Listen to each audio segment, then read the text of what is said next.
Bulgar radiosu uyushturgan ochiq havadagi konsertda hammangizni de kutib qolam. O'zimning yaratgan shirlarimni sizga bo'lak etaman. Men Aydar.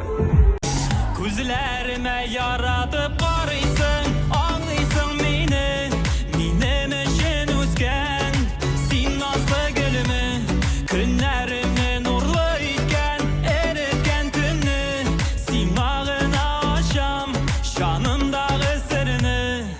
Turmushimning olsuvi, yuragimning arzuvi, xayolimning tatlısı, baxitim shotqisi.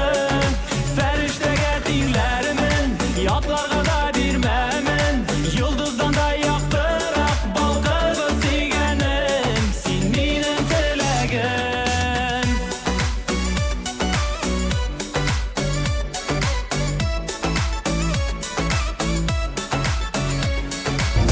Qushog'ima nazlanib kirasan, erisin kiylar. Yigitlarga jur'atirgan shef yengak chiqacha o'zi o't. Sizda shulay xud shekilli deyapsiz deb o'ylayman. Aydar, qarshilaymiz. Barib teksin teksin